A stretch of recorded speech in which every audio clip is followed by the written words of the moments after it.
What's going on, y'all? Welcome to another episode of the Presidential Executive. What's going on? It's your boy right here, JB. This is my brother over here, El Presidente Rag. What it do, my brother? Man, what's going on, brother? What's the word? Man, you know, we hot off the presses, man. Just some of the stuff we just finished watching with Dr. Feagins. Feagins, yep. And, yeah, I wasn't sure if the actual verdict, just because before you came up, I saw a couple that was kicking the lady out because they were threatening the board members, saying that we gonna see you in the States. You gonna see me at your house. And then there was a lot of other expletives going. You know what I mean? And so, so it made me to assume that they did, end up terminating her. And that is the news. I think you verified it. Already. I didn't even have no myself doing that. But yeah, so they verified it. Dr. Feagins is out of being the superintendent of the Memphis Shelby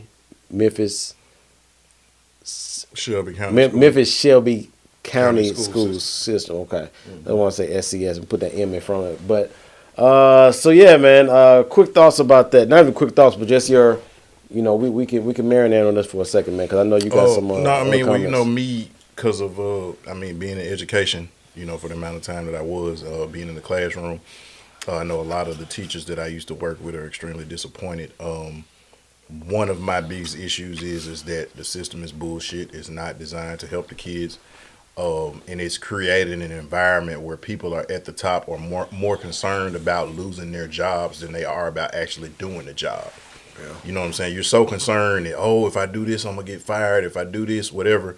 You're not actually helping the kids. And so when you get somebody that's in about, like, it was a video of her where she was going door to door trying to see, like, okay, why aren't these kids in school? You know what I'm saying? Like, but that's something like, how can the child learn if they're not in school? You know what I'm saying? And what can we do to get the child in school? Like, she was doing things like that. Now you're talking about Dr. Feagins going door to door. Right, yeah. Going to do, like, when, and she hadn't even been here. She didn't start until April. Yeah. I thought it was actually, she got hired in February. She didn't start till April. So she still hadn't had a full year of doing the job. You know what I'm saying? And so, again, it took 2 years to find a person. You don't even give this highly qualified, distinguished lady barely 6 months to do the job before they talking about, firing her, because all of that happened, in November when they were talking about it, and then December is when they did the initial meeting. And it's just crazy, man. It's whack. You know what I'm saying? Like this is somebody who's not a native Memphian, but she came in and that she said she embraced the 901. More so than what I've seen from a lot of superintendents that have come that are not from here. And it's just a sad day. A lot of the parents, as you said, are upset. I don't think, now let me say this, I'm all about the revolution. I'm all about, that, but doing that, going to the board members' houses is not the answer. You're only going to create a bigger problem. Now is the time more than ever. I think that we put too much onus on people that we put in position. We as parents need to do better jobs. We need to be more involved in the actual education process of our children. It's easy to be involved with cheerleading or helping out with a sports team or doing a fundraiser, but like, we need some of you people with degrees. Like, we need to be tutoring some of these children. We need after school reading programs. This is stuff that we could be doing on our own, as opposed to waiting for somebody telling us they're going to do it, and then they never do it. You know what I'm saying? Then we go through that same cycle again, and we're always blaming the person or whoever we elected. Oh, they didn't do their job, and we can do that. And so I know I kind of wax poetic on that. No. You can keep them marinating. But yeah, it's crazy. I just pulled up this commercial appeal little article. It was, if y'all can see it, but I can just read it. Maybe I can give it maybe just a little bit bigger. But it's just basically reiterating everything that you just said. Memphis County School Board votes to fire Superintendent Dr. Marie Feagins. The MSCS board on Tuesday night voted to fire Superintendent Dr. Feagins. The vote came amid widespread community backlash, possible state intervention, and a deep division amongst board members. And it says the meeting followed an executive session which was closed to the public and a business meeting which was open to the public. And so the vote was 6-3. 6-3 to fire the superintendent. And so this is how the board members voted. Michelle McKenzie said no. Amber Hewitt Garcia said no. Tamarquez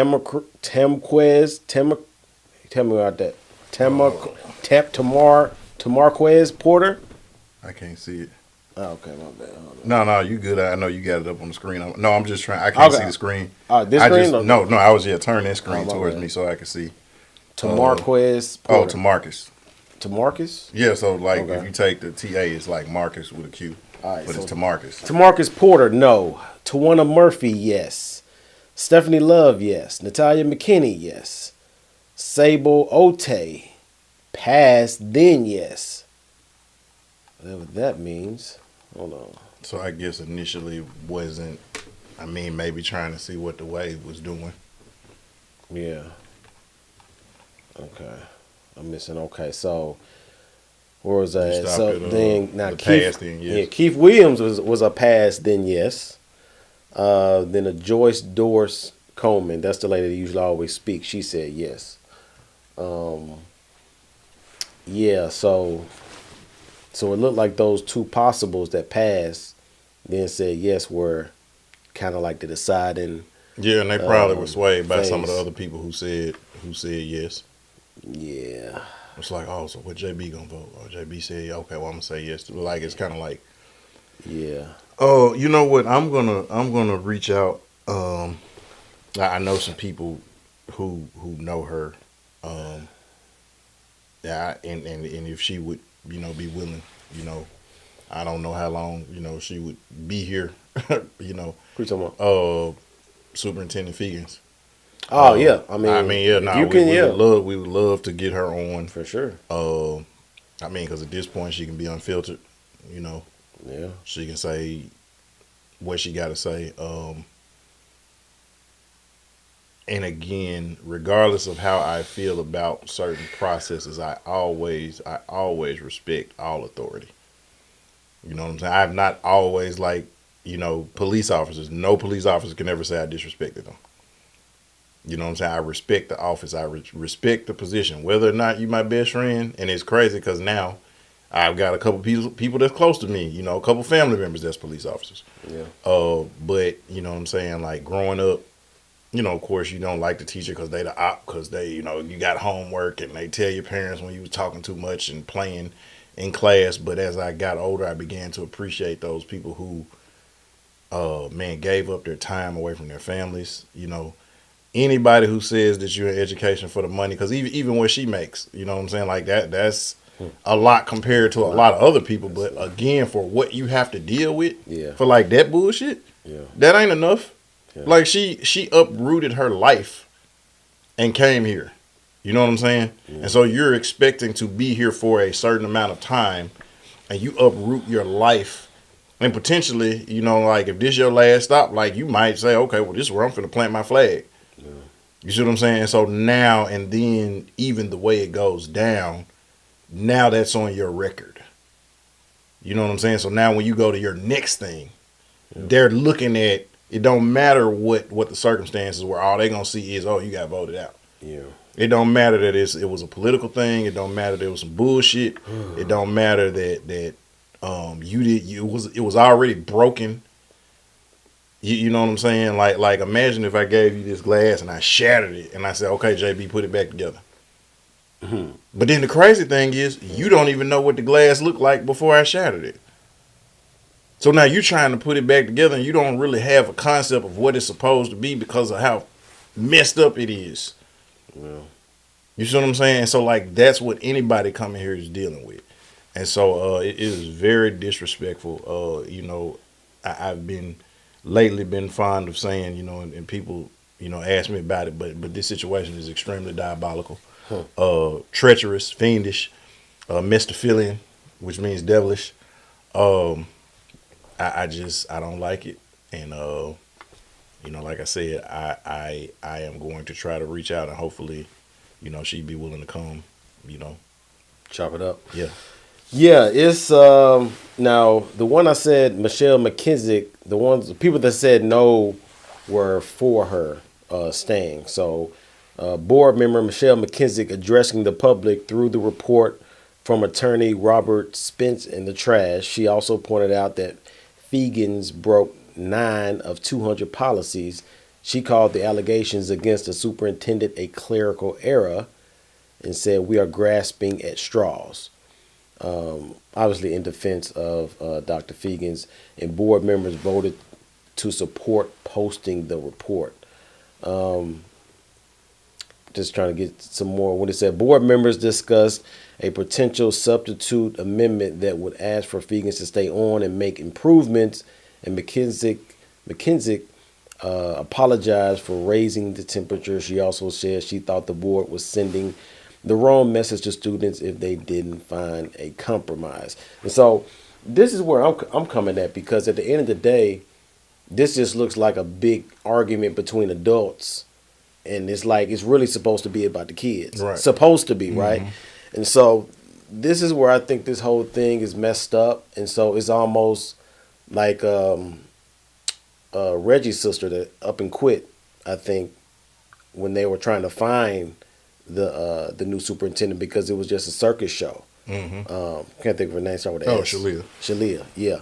So, and so when stuff like this happens, man, and so like you said, she's making a lot of money. I think they're still going to have to pay her nearly $500,000 just to see her walk. Good. I hope she get all her money. You know what I mean? So she's definitely going to get over $400,000.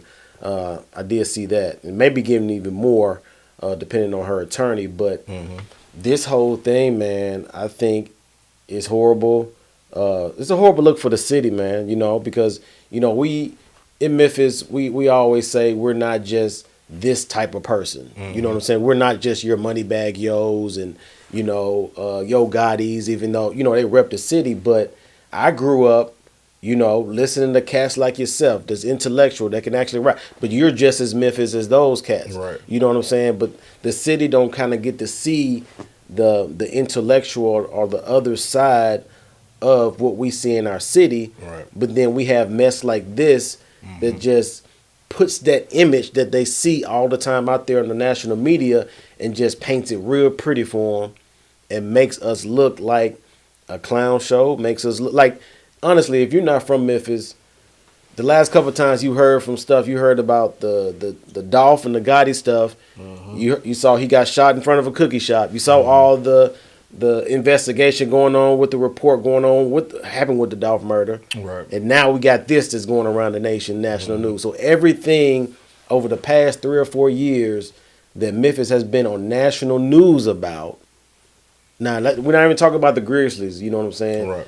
We're talking about he's not even from Memphis, but it's like, oh, he wouldn't be posting pictures with the pistol if he wasn't in Memphis.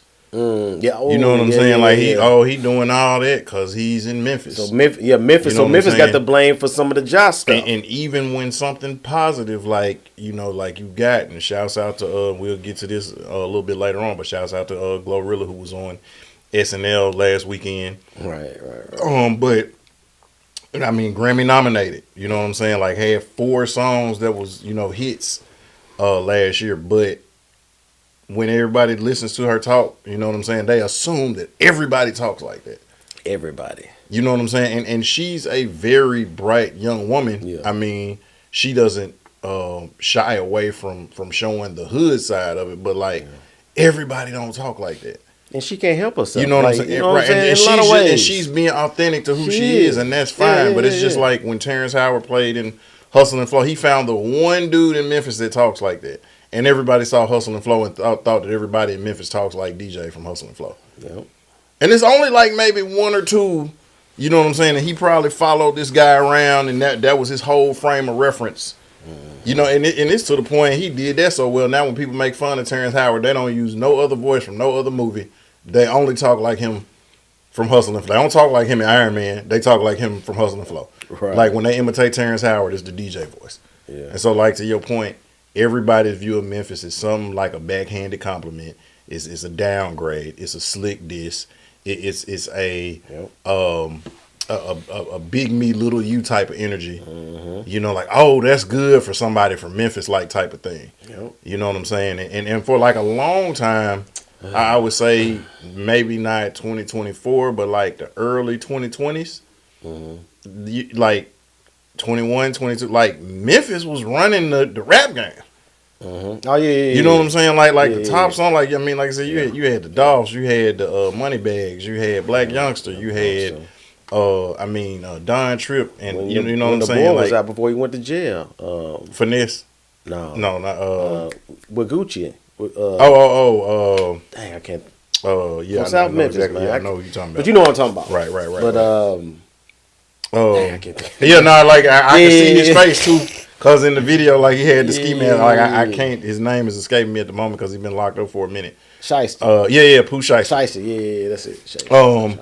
But like we was man on a run, on a tear. Everybody was talking about Memphis. You know what I'm saying? Then Glorilla came out of nowhere, and you know what I'm saying? Then all her homegirls, you know what I'm saying? Like Kate Carbon and all that, like they come out, you know, with the Shibuya roll call. So like Memphis was, but again, it's like, oh, that's good for some people from Memphis. Yeah. You know what I'm saying? And so now here we go again. Memphis is going Memphis. You know what I'm saying? It's like every time we get an opportunity, we fuck it up. You know. But it's like, can we blame the outside people for stamping us for what, like, you know, like people first 48 when I was at TSU, everybody thought. And that wasn't even the first season of First 48. That was like the second or third season of First 48. But that's when it really started getting traction. But when it came, it got traction when it came here, and it's like, and so now to this day, when you go out of town and you tell people you're from Memphis, and it's people who are from Germantown, it's people who are from Collierville, it's people who are from Humboldt. Yeah. But we'll go out of town and say, oh, I'm from Memphis, and then the first thing, First 48. Like, you won't get no smoke. And it don't matter, black, white, Hispanic, Asian, Indian. You tell somebody you from Memphis, you go out of town, nobody gonna fuck with you. Because they figure like, oh, man, y'all some killers in Memphis. Yeah, man. So it's messed up now. Just what I said last week, I talked to a principal from the Shelby County school system, and they said that this would be a nightmare if the state takes over. Yeah. You know what I'm saying? Just because they're going to come into a situation to where they don't know the community, they don't know the lay of the land, and so now they're going to make decisions based off maybe what they would do in Middle or East Tennessee, you know, from what they're familiar with. And so I think it's tough, man. I think it's horrible. I think it's bad. I think it's poor leadership, and really like. And honestly, you know, you try to look at the silver lining in some of this stuff. You hope that people now will take the local elections more serious, you know, when it comes to electing councilmen, board members, and stuff like that, and not just, you know, tab somebody or don't worry about it at all, thinking this won't affect you or they're just gonna do whatever they want to do anyway. And so I hope this can be like a example to be like. I mean, but some of those people, you know what I'm saying, that like some of those people who voted, and I'm not gonna say no name, like I know some of them, and I didn't think that they would do the way that they did. Mm-hmm. You know what I'm saying? And so, like again, to me, it's not even about this thing got personal. Like you said, it's adults having an issue with adults, and you're not thinking about the children, and the agenda becomes more important than what the actual goal is. Mm-hmm. You know what I'm saying? And so it's almost like I remember it was a story that just recently posted, and they were talking about how like when the Bulls played like Orlando and Shaq was a rookie, and like Jordan scored I think like 60 points in the game, but the Bulls lost by like 2, and they was asking Mike about the game, and he said, I don't care about that. He said, we lost. He said, I would have rather had 30 and we won than this. He said, this don't mean nothing. We lost the game. Yeah. The victory was more important than my personal accomplishment. And he said, it don't make no sense. We was up by, this many points. We let the game get away. And a lot of times, that's where we fuck up at. Everybody cares. It becomes about the name on the back of the jersey versus what's on the front of the jersey. It becomes about my personal agenda and my legacy and what I'm trying to do, and not about what is the goal. Who are we trying to reach? Who are we trying to impact? And that's what's most important. And when you think like that, then you get what happens when they take the 72-10 Chicago Bulls and that whole team is in the Hall of Fame. From the person who won the MVP to Randy Brown, that whole team is in the Hall of Fame. The Dream Team is in the Hall of Fame, even though Christian Laettner probably only played in like 2 or 3 of the games and had a total of maybe like 10 points for the whole Olympics. But he's still in the Hall of Fame because he was a part of that team. And he understood, like, man, I'm playing with the greatest of the greats. I'm just happy to be here. And when they call my number, I'm going to be ready. But you know what I'm saying? So we got somebody who comes in, but everybody else is worried about their personal agenda. They're worried about how my spending is going to be cut, how my extra money is going to be cut. I won't be able to do these things. What about the kids, though? But that's the thing. They want their money, and nobody wants to talk about this. And I hate it just because we just came off that whole little election season stuff. But at the end, man, Memphis has always been a Democratic city. And in some ways that was cool. But in other ways, we pat ourselves on the back for it because it was us for us. You know what I'm saying? We got Steve Cohen that's been here, council, whatever, repping for, decades. You know what I'm saying? So my thing is, let's try something new. Let's, whatever that is. And then the other mayor, what's the white guy name that was here, the bigger white guy? That was voted out. I can't even think of his name now. He was after Warden. Yeah, I can't even think of the white Jim something. Yeah, something like that. But him, I thought he had a good chance because he wasn't even a liberal, but everybody around him, you know what I'm saying. You just couldn't shake it. You know what I'm saying. So you get influence and everything with the inside with the culture and everything that Memphis is, and so. I think we need a complete. Now it's different. I don't get it twisted because Nashville is liberal. Nashville has a Democratic leader and all that stuff, but it's different levels of liberals in Nashville than it is here in Memphis. We're like the inner city stuff. You know what I'm saying? These are the rich. You know what I'm saying? Two goods up in Middle and East Tennessee. Again, nobody wants to hear this, but I think. We need to go with another edge, another philosophy, or try to get a balance of, okay, this is Memphis. Memphis is predominantly black. Okay, we want us for us, but everybody ain't for us that look like us. You know what I'm saying? That's you've said it several times, and I'm always about it. It don't matter if you look like me. Don't matter if we go to the same church. That don't mean that you have my best interest at heart. You know what I'm saying? If we don't get into the context of it and really have a conversation. So I'm just hoping that at the end, this all sucks. I'm trying to find like a silver lining in it. But maybe, when you go through certain things, the wise people, it kind of makes you think differently or have a different perspective and be like, look, let's try something different. Let's do this. Let's do that. Because once the board comes in here, and they do certain things that we don't like, maybe that'll push us to the edge of some type of real change, but it's just like we're going to be forced to. Yeah, no, it's almost like when if you got siblings, you can identify with this. Like, your parents going to give y'all enough time to figure it out, but if they got to get involved, ain't nobody going to like the outcome. And so when you let the state become involved in something that should be handled locally, is not going to benefit any of us. And they're going to do what's in the best interest of them, not what's in the best interest of the kids, not what's in the best interest of they're only going to do what's in the best interest of them or the state or whoever is not going to be in the best interest of the city or for our children or for the county. And again, it's unfortunate that we allowed it to get. And the crazy thing is, and you hear the people, you know what I'm saying? And so this is the thing. This ain't what the people want.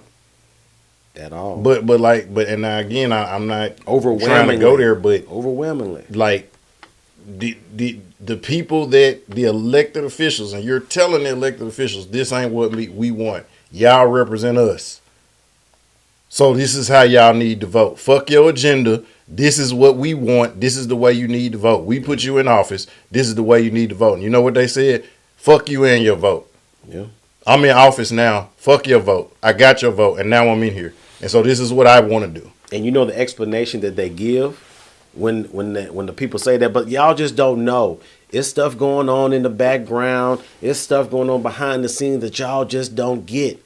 Y'all just don't know. So it's almost like gaslighting the people, you know what I'm saying? Saying like, okay, we hear you, but this ain't what this was 20, 30 years ago. You know what I'm saying? This is a public office. We serve, but nigga, we trying to get ours. You know what I'm saying? So it's not, they're not thinking about the best interest of the public or even the best interest of the students. They're thinking of the best interest of the students on their agenda. Just like you said, as long as we win the way we want to win, we good. But it's not a real win. It's just like one of those little paper wins. You know what I'm saying? It's not anything that's really going to set anything apart from each other. I mean, like I said, man, a lot of them folks I call bullshit on because, you know, I spent 15 years in education. I never once made more than I never even made $50,000 a year. And that didn't matter what I was doing. Coaching, counseling, in the class, it didn't matter. I never made $50,000 doing that. My money came, like I always had another job, whether it was doing side hustle security, whether it was coaching a team or doing some tutoring. Like I always had another side gig. I didn't make my money doing that. So for everybody saying, oh, it's about the kids, no, you're not thinking about no kids. Not even on their agenda. Ain't no kids on their agenda. Yeah. They thinking about their paycheck. They thinking about what they want to do. They thinking about a cushy office job and ain't not having to do shit. Because when you get through, you ain't made not no damn difference. Because like I said, when you get in that position and you see what happens when you got somebody that don't care about losing their job. Yeah. Because I promise you, if you care about losing your job, oh, you ain't got to worry about you ain't got to worry about that. But you ain't gonna be doing shit either. You ain't gonna be helping nobody out. You ain't gonna be making no difference. You ain't gonna be making no impact. Yeah. Cause to be impactful, that means somebody coming for your head. Yeah. You know what I'm saying? I knew I was impactful because even when I was in the classroom, I knew I was impactful because every week I was in a damn meeting. And it's like, oh, okay, well, I couldn't be doing too bad a job. My grade, we had the highest grades in the school. We was carrying the whole school. Couldn't have been doing too bad a job.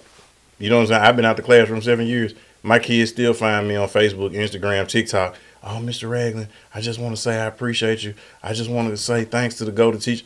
I didn't call myself that. But now again, like I said, I spent time away from my own kids. But in this other, and so the crazy thing is my own child don't even see sometimes. But I got other kids talking about how great of a person I am. So you talk about, like, these folks can miss me with that. Because I lost a lot helping other people's kids.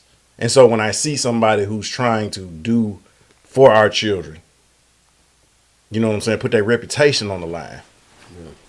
Because fortunately for me, when I left on my own terms. You know what I'm saying? I was able to say, hey, I ran this race for long enough. I appreciate the time. Thank you for the opportunity. She didn't get to leave on her own terms.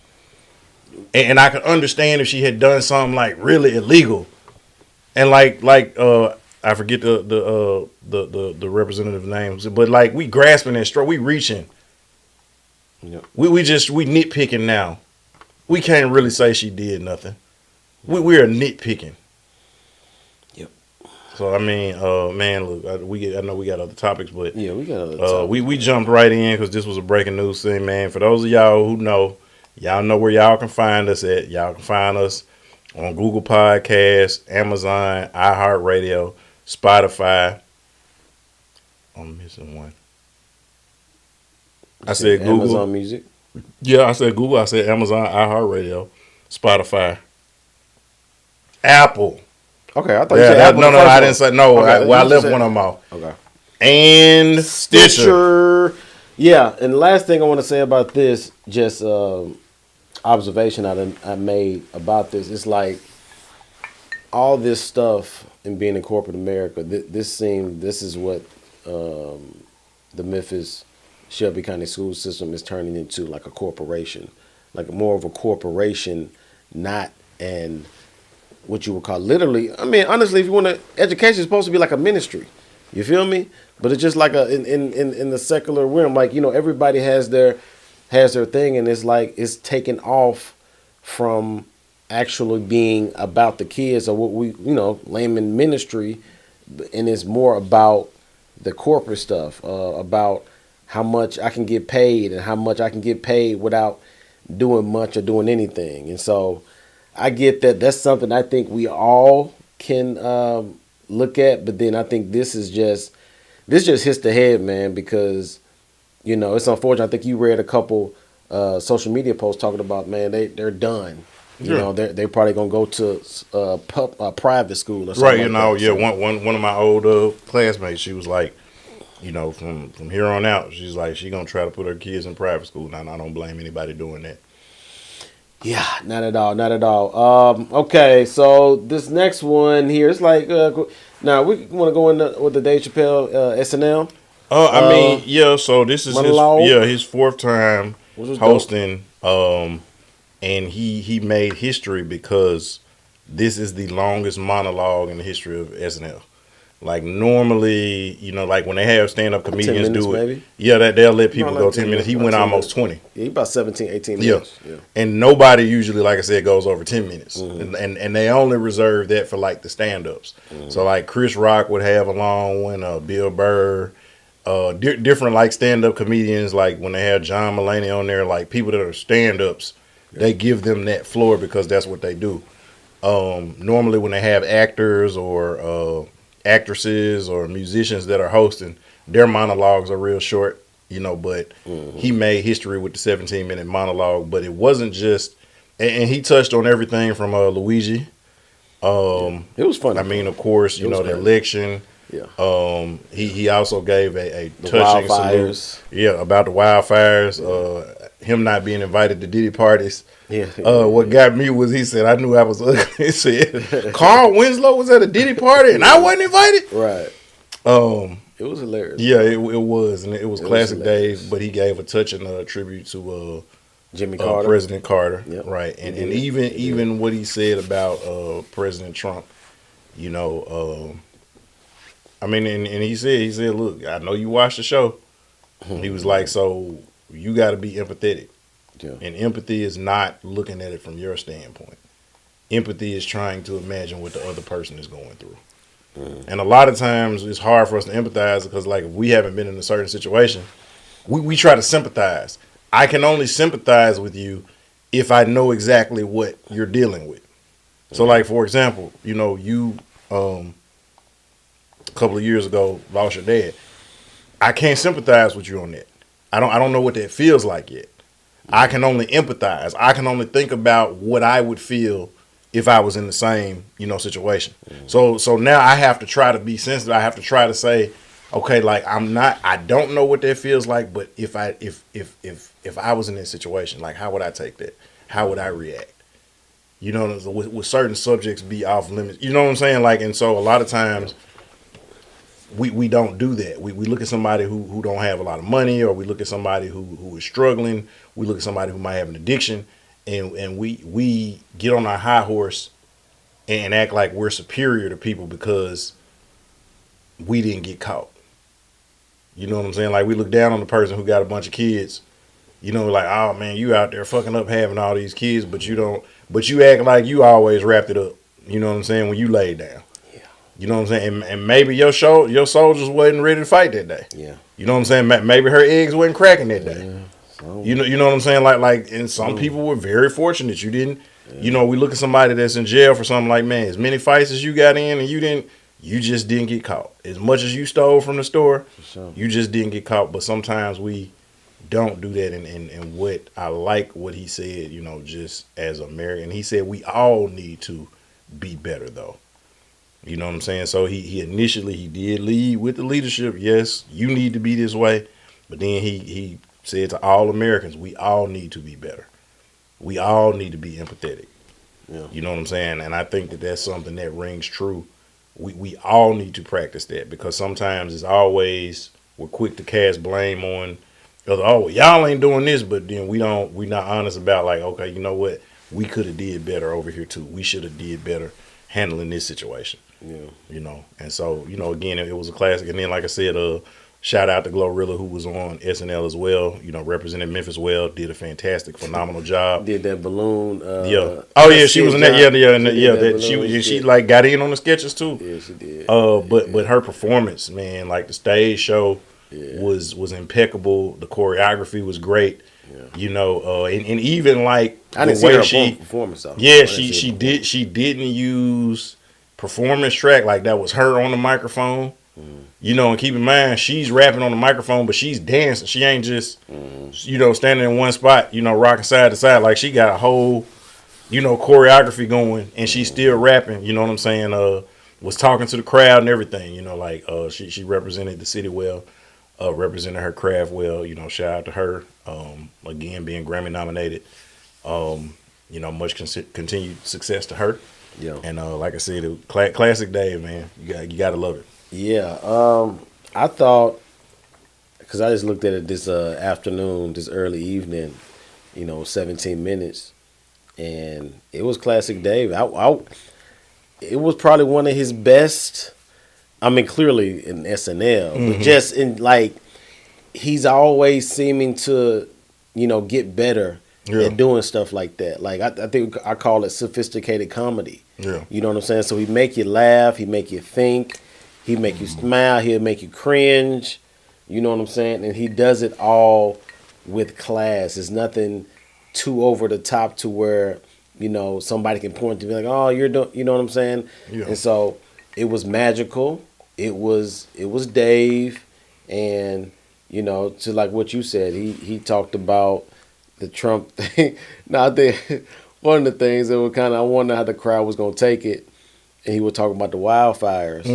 And he was just like, one of the reasonable things you can think about this is God just don't like them. Yeah, That's all you know what I'm saying? It was just like, you know, because honestly, because it's some of the stuff that a lot of people think about. My sons talk to me about it. They're like, Dad, how do they start? How do those wildfires start, you know? And it's just like, I mean, I couldn't tell you exactly, right? You know what I mean? So Dave was putting out there just what a lot of people think of, like, how actually do these things start? So it's like, I mean, the same way a magic bullet can, you know, hit you from 3 different angles, even though it was fired from one particular spot. Yeah. You know, like that, the same way that happens. You know what I'm saying? Like, I don't know. You don't know, man. The same way that, you know, AK-47s and Uzis get over here, even though they're not made over here. I mean, you know, the same way that happened. Yeah. Happenstance or whatever. Right. But so it was perfect. I didn't get to see all of it. I've been seeing like the clips that they have on YouTube. So I didn't get to see the whole. Did you see the whole show? Did you sit up that night, that Saturday night, and watch it? I didn't see the whole show, but like if you go to, they have a YouTube page. Yeah. And they're also on Hulu. So if you got Hulu, they have, you know, you can look at the whole. And I want to say, like, you damn near can look at the whole, like, every season, like, all the episodes. Yeah, and I'm you know, I'm just a big, you know, SNL guy anyway. So, like, I love, and to me, you said sophisticated comedy. Like, I don't know any great that's not. And it's a difference between a comedian and a fool. A lot of times people say they like comedy or they like comedians. We don't. We like fools. Because a fool is somebody, they just say something stupid. It's funny. Like you fall down. It's funny. Yeah. Like when you look at the great, like if you really know Richard Pryor comedy, Richard Pryor was sophisticated. Richard Pryor was an epic storyteller. Bernie Mac was an epic storyteller. What about Kevin Hart? Kevin Hart. Would you? Because just for it's me, a different level of sophistication. To me, he is a. I think sometimes he's starting to be that way. Down. He's starting to be I think that he self-deprecates a lot, which means like he talk about himself a lot. Mm-hmm. His note is, "Oh, I'm weak, I'm short, I'm a coward, I'm scared." Like he does that a lot. But when he tells stories, he's a great storyteller. He is. You know what I'm saying? Like, I mean, you know, my guy Patrice O'Neal was sophisticated. George Carlin, Bill Cosby, even Eddie Murphy. You know, now again, they have the punchline where it's like, ooh, that's hilarious, but like the setup, the way they set the joke up and then come back to it. You know, I mean, I think that Cat has gotten to where he's looking over his shoulder a lot. Mm-hmm. But early Cat, like the Pimp Chronicles Cat, yeah, now that was the punchline, but it was sophisticated too, though. Yeah. Yeah, he definitely. You know what I'm saying? Yeah, and it was like, you know, yeah, he had the character and everything, but if you see the nuance of how the joke was set up, you know, to get to the punchline, and even knowing where to bring it back, you know what I'm saying? Now it is an element of foolishness in it. You know, like when people do the dancing and the falling down. Okay, yeah, you have an element of that in it, but it's a lot of people that's all they got. Mm-hmm. You know what I'm saying? You don't have an hour and a half worth of material because you just foolish, you're just silly.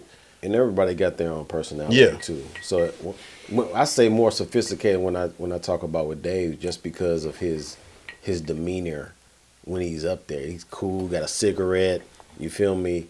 And he's not like, but then on the other side, you may have Patrice O'Neal, Richard Pryor, which he's not as cool as Dave, but he's still in control and sophisticated. So it's just like, I agree. I never looked at it, everybody, but everybody that is great, that is elite, I think is sophisticated comedy. They're just in different personality suits. Like for example, like with Patrice, if you get a chance, go watch Elephant in the Room. It is a masterclass. That was his only special that got actually recorded. He had some like 30 minutes, but that was like an hour and some change special. But when he does the setup where he talks about, and he sets the joke up, and he talks about, he said women, like he said, let's say you was in a horrible accident, you know, he said your pussy didn't work no more. And he said, now your guy love you, so like 3 to 6 months, like he ain't gonna leave you because he love you, but like, you know, you ain't your pussy, you can't have sex no more. You know what I'm saying? Because your pussy don't work. Like, what would you do to keep your man? And so you had people say, like, you know, people like, oh, you know, oral, anal, you know, like, oh, give him a hand job, you know, they saying all this stuff. He's like, okay, he's like, oh, mouth, okay, anal, like and he said, so he let people say, he said, now see, he said, I gave you all an opportunity to he said, to say your value, and he said, you just classified yourself as a series of holes. Wow. You know what I'm saying? He said, nobody said, I'm gonna learn how to play the Xbox. You know, nobody ever said I'm gonna learn how to tell good stories, or I'm gonna, you know, be a good listener, or I'm gonna be a better cook, or he said you just summed yourself up as a series of holes. He said, but now if I say it, I'm a bet. And it's like when he said it, like the whole was just like, you know what I'm saying? Like, and people wanted to be mad, but y'all said it yourselves. Mm-hmm. And he would do stuff like that a lot of times, to where it's like he would have you to where like half of the audience was hating him, and then he just like bam, punch him in the mouth. It's like, oh shit, like. And his philosophy was like really good comedy is where like half of the room love you, half of the room hate you, and half of the room is just utterly appalled, you know, at what you said. And he's like, that's when you know you're really good. When half of the people love you, half of them hate you, and half of them just can't believe, like, oh my gosh, I can't believe. Mm-hmm. You know, and that was him. But to have that type of mentality, and that's why I said, like, some people don't break it down like that. But like I said, when you look at the greats, you know what I'm saying? I mean, even Robin Harris, you know what I'm saying? Like yeah, he had a lot of punchlines, but like his stories, man. Yeah, epic. You know what I'm saying? And so like I said, but I mean, we can go on, like, you know, that's one of my things. I love that. I know, especially with the comedy. Oh yeah. Especially with the comedy, that's your thing. But what we got next, man? SNL. TikTok was banned, then temporarily temporarily restored over the weekend. I think it came back on Sunday. Yeah. Smash a dash with that. Man, hell, it wasn't off long enough to even. That like we literally did smash and dash that one. One thing I will say about that, like I'm not an avid TikTok user, honestly. Only reason I was thinking about getting on it, obviously, because of the pod and just to get set up with that. But people that do make bank on there, like you can kind of empathize with them because right now it's just we'll get into that. We're talking about the inauguration stuff. Trump put that back for 75 days, so it's gonna be gone again, probably more on a permanent basis, but it's gonna be probably another 75, 80 days or so. All right, this next one here, praises what I cue. Your boy, Pastor William Murphy I think he's from Detroit, but he has a church in Atlanta. It was a video that came out maybe this past weekend. I think he just pledged, I don't know, grad chapter Q, and they had a big, probate and did the whole thing. And when he got up there, he did a whole saying, and it was whack to me. It was whack. It was very. I felt uncomfortable looking at it. You feel me? But we've had all 4 episodes talking about this stuff, and this is actually the one church that he's been going viral a couple of times because they've had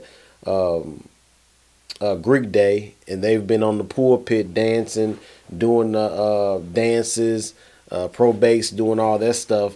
It was actually in his church that they were doing all this, so it's no surprise that he actually did Greek fraternity or something. It's just the overtness of it. It's just really uncomfortable to me. And anybody that knows seen the pod know my feelings about it. I don't think it's a good thing that especially believers should be a part of. I don't think that's something especially somebody in his position should be in. And so I just think it's whack, and I think it's just wrong, bro. I don't like it. I mean, I feel like it's because it's crazy. Like, we'll sit up and watch basketball, and we'll see somebody that's like 35, 37, 38. Like, nigga, you too old. Like, let it go. Yeah. You had your run. Yeah. You're not good anymore. You know what I'm saying? Like, it's people who are younger, faster, stronger, jump higher. Like, you had your run. And we got enough sense to do that. But I know niggas that's 50. You know what I'm saying? Like, way older than us. And still set tripping. Mm-hmm. Like, nigga, you got grandkids. And you still out here banging. And if that's what you want to do, fine. Please don't shoot me. But you a whole idiot right now. Yeah. You look fucking stupid. Yeah. Now, I mean, there ain't nothing wrong with, you know what I'm saying? Like, hey, this is my team. But, like, nigga, I'm not set tripping at 50. Oh, you don't know. No, nigga, you look like at some point when I was a child, I thought as a child, I reasoned as a child, I acted as a child. But when I became a man, I put away childish things. I think that things have an age limit. I think that when you're 30 years old trying to join the gang, I think that's stupid. I think when you 50-something, pushing 60, and you trying to pledge, I think that's fucking stupid. Yeah. If you ain't already did it by now, like, and to me, again, that is something you do on your personal time. Yeah. If I was ever in the pulpit, as much as I love and you see who my team is, and we waiting on the damn draft. I'm sorry, I don't even know that we've ever worn these colors before. But you know what? I'm still representing. Yeah. You know what I'm saying? And I just needed an excuse to break out the Cartier shades. I see. You know what I'm saying? Like I had to. You blessed me with the Coach Prime leather, so I had to rock them. And I was debating. I was like, but ooh, he's got the blue in it, and it matched the blue. So I had to break. I needed a reason. Yeah. Okay. You found it.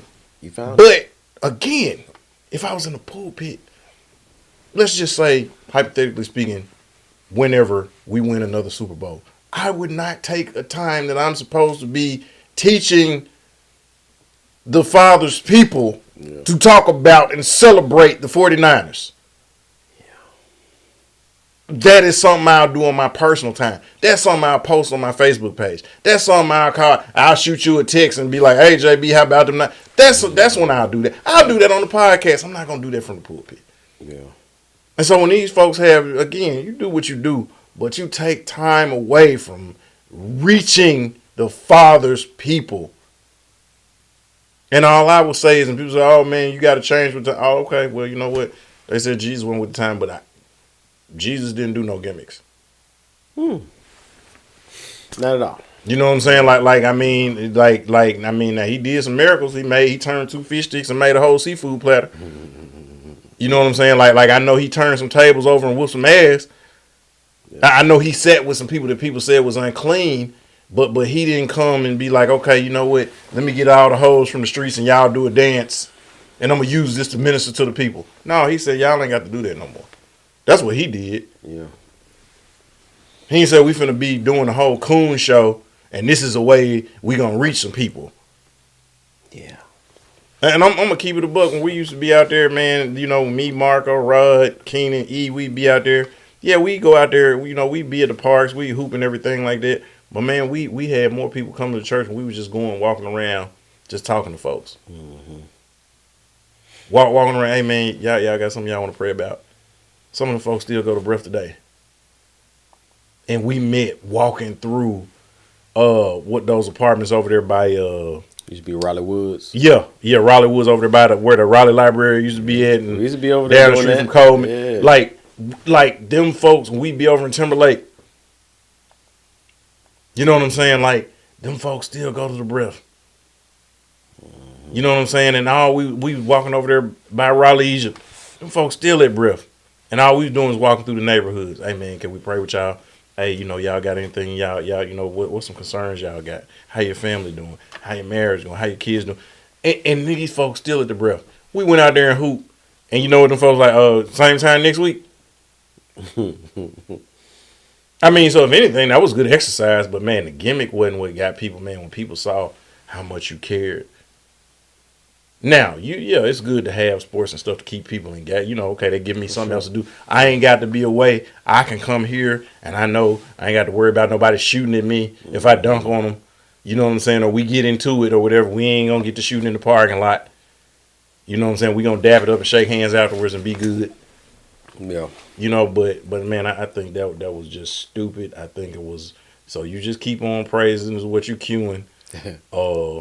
And I hope that you putting as much time as you are, you know, understanding the scriptures and being able to adequately, rightly divide the word of truth as you do working on your step routine. Yeah, I'm dashing on Buddy on that. Now, keeping with the pastor theme here, I don't know, you know Philip Anthony Mitchell, the pastor? He's the cat from Atlanta. Kind of young, kind of up and coming. His church is called 2819. Wears all black all the time and be, you know what I'm saying? I sent you probably a couple things on Instagram from him. Now, his church is potentially being shut down as of yesterday because just a little background. 2819 Church is in Atlanta, growing church, thousands and thousands. They got 3 services now. Just to try to fulfill all the people that have been joining and coming over the last couple of years. So the city of Atlanta is trying to shut him down because of the nuisance of the traffic that's around it, and people are obviously, I think, snitching and, you know, embellishing things, telling lies about them, trying to get them out of there, right? So, but the only reason I brought this up was because they need this facility because they're going to kick them out, I think, in 30 days just because of all the traffic jams and stuff they're putting in nuisance up to the area that they're in right now. And so he asked for $500,000. He didn't ask for it. He was just telling the people. He did it the right way. You know, I say that. He did it the right way. They needed $500,000 to get into this place over there in Greenbrier. And then it's another facility in a better place in Atlanta. But they're going to need probably $15 million to do that. And so he just asked, you know, if you can give, whatever, he's not going to manipulate you. Now, this kind of ties into the whole Daystar thing. Okay? And so now, this past Sunday, he said his heart was so heavy he couldn't preach anymore. You know what I'm saying? Because all the stuff is going on with his church. He don't know what's going to happen. And so now the next day, yesterday, he was on Daystar giving a message and talking to Joni Lamb and her husband about, you know, his whole testimony and stuff like that. Given I said this, if anybody's been keeping up with the Daystar stuff, almost 20 people have been letting go from it. Joyce Meyer, the Planets, and all these other people. And so now I look at it. I'm gonna have a whole thing either on the executive mindset or on the preacher man talking about this. But it's just, it seems the desperation of it now is, you know what I'm saying, you're gonna compromise maybe your integrity, you know what I'm saying, because I'm pretty sure they probably called him to be like, hey, we see you need a need, we need more people, we losing people, hey, this would be a perfect, you know, opportunity. And so I just wanted to mention that his church is potentially shutting down, but also that he had to go to Daystar because, you know, they're a super huge network. And so you know, so he may be getting some of that money that he has been thinking that he's needed. And I just thought it was super desperate and not good timing just because of the whole stuff that Daystar is going through. But Daystar knew that, hey, this is an opportunity. It's mutually beneficial because I need you. You need us. We can blast this out to Israel overseas. And so, yeah. So I thought that was interesting. Man. You lay in the bed with dogs, don't be surprised if you come up with fleas. Don't be surprised, brother. That's all I'm saying. Don't be surprised.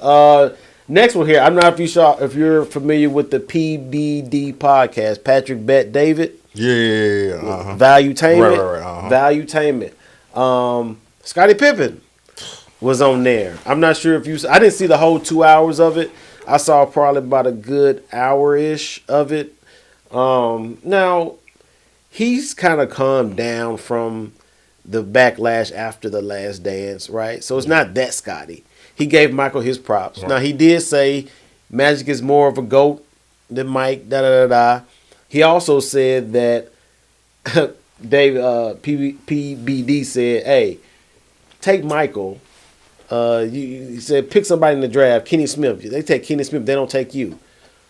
Scotty, you go to the Hawks. So it's you and Dominique. So it's Michael and Kenny, you and Dominique. How do y'all careers pan out? And Scotty said, I'm going to still get my 6.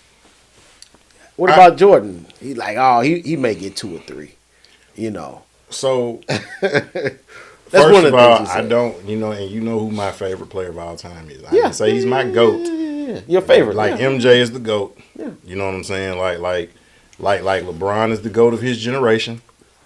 You know what I'm saying? Like Kareem is the GOAT of his generation.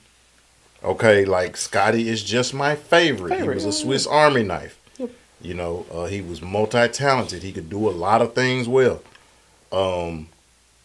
And again, he embodied, like, I don't know, like I said, I don't know what he's smoking right now. But from 1987 to 2003, he embodied, I'm not bigger than the 10. And the matter of fact, he only had one moment in his whole career where he felt like it's my turn, and it should have been. Yeah. You know what I'm saying? He should have at least had the option. Mm-hmm. But whatever. But he embodied, like, I'll be the guy next to the guy. And he seemed cool with that. Right. I think, though, that history hasn't been kind to him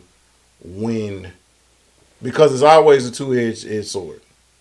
Right? Like when you're talking about him as an individual, he's overrated. He wasn't all that. He couldn't do nothing without Jordan. But then we talk about Jordan. First thing everybody said, he had Scottie. It's like, well, hold on. If he had Scottie, how was Scottie, you know what I'm saying? How is he overrated then? You see what I'm saying? And so you kind of get sick of hearing like, you ain't all that and you had Jordan. And like, no, he was an all NBA defender. That wasn't because of Jordan. No. You know what I'm saying? Like he's one of the few people to have more than 5 first teams. You know what I'm saying? But I will say that if you look at the Hawks, Dominique never had another guy like that. You know what I'm saying? And then realistically, Not even close. Yeah, not even close. I want to say, like, combined all the years he was with the Hawks, Kevin Willis made one All-Star team. Doc Rivers made one All-Star team. I'm about to say, because I was thinking about Mookie came after he left. Yeah. Mookie was like after late 90s. Yeah, that was, so Mookie wasn't there. So mid to late 90s. But he never had somebody who was an all-star caliber player. And so now you got to keep in mind, they were always making it to the second round of the playoffs. They didn't have enough firepower. So now imagine if you have a defensive stopper who can also put up, because that's another thing they didn't have. Like, you know what I'm saying? Like, you had some defense from the center position or the 4. You know, like I said, Kevin Willis, Tree Rollins, they played D, but they didn't have defense on the wing, really. You know what I'm saying? I mean, Doc Rivers was good, but you know what I'm saying? Like he wasn't, Doc Rivers wasn't an all-NBA defender. You know, he was a tough defender, but he wasn't an all-NBA defender. So now you take an all-world defender to where now you got the paint locked up with Tree Rollins and Kevin Willis. Then you got somebody on the wing locking up who can also get you 20. You see what I'm saying? Now, would he have gotten 6? That's a stretch. Could they have gotten 2? Possibly. Maybe. You know what I'm saying? Like the thing with Kenny and Jordan, like, first of all, Jordan always wanted North Carolina players. Every other North Carolina player that Jordan got didn't pan out with the Bulls. Scott Williams did not pan out with the Bulls. Scott Williams. He played better in Milwaukee than he did in Chicago. He did. He was a young cat with the Bulls, though. He was a young cat. But because he wanted Brad Daugherty. Now, Brad Daugherty, I think, would have been straight, but he wanted Brad Daugherty. Definitely. He wanted Kenny Smith. Like, everybody who came from North Carolina that was coming out, like, he wanted them. When Hubert Davis was coming, like, he wanted Hubert Davis. You know what I'm saying? Like, anybody that was North Carolina, he was all North Carolina. I don't think that would have worked. Who are you talking about? Kenny Smith. Okay, why not? Kenny Smith didn't play D. I mean, he wasn't he did, but he wasn't a defensive player like that. So now would he have been an upgrade over BJ? John Paxson, maybe? Paxson? That's what I'm You know what I'm saying? Yeah, but I mean, at the same time, like, he was a better scorer per se, not necessarily a better shooter. Because their shot percentage was better than his. You see what I'm saying? And then you got to remember his effectiveness was because Hakeem was in the post and he's throwing it out. Now all y'all got to do is stand out there and catch and shoot. You know what I'm saying? So now you're playing with the Bulls. You're playing at the other guard spot. You ain't getting as many shots. You see what I'm saying? So now again, yeah, you're faster. You're this, you're that. But like, again, you remember, like, Craig Hodges was on the bench. You know what I'm saying? And he's shooting 40-something% from the 3. Paxson shooting 40-something% from the 3. BJ shooting 40% from the 3. And this is in an era when it wasn't that prevalent. So now again, like, what is your real impact in their guard heavy? And so again, I think that's what made, like, Horace Grant stand out, Scottie stand out, because they were defenders. So now, because Scottie got a lot of his points off steals, you know what I'm saying? I'm going to get about 6 on the fast break.